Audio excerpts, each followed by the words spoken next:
Arkadaşlar kanalıma hoş geldiniz. Bana desteğinizi göstermek adına kanalıma abone olmayı, videolarımı paylaşmayı ve zili açmayı unutmayınız.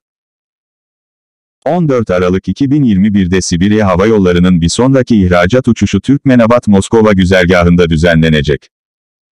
İlgili duyuru, Türkmenistan'daki Rusya Büyükelçiliği Konsolosluk Bölümü Telegram kanalında yayınlandı. Uçuş S-78536, Domodedovo Uluslararası Havalimanı'nın resmi web sitesindeki zaman çizelgesinde görüntülenir. Bu uçuş, 30. ihracat uçuşu ve Aralık 2021'de ikinci ihracat uçuşu olacak. En son böyle bir uçuş bir gün önce gerçekleştirilmişti. Rusya ile düzenli uçuşlar, küresel salgın nedeniyle Mart 2020'de askıya alındı. Ayrıca Rus vatandaşları ve Rusya Federasyonu'na giriş sebebi olan yabancı uyruklu vatandaşlar da İstanbul-Türkmenbaşı-İstanbul seferini kullanabilirler. Kaynak, Türk Hava Yolları'nın 12 Aralık için bir uçuş planladığını söyledi.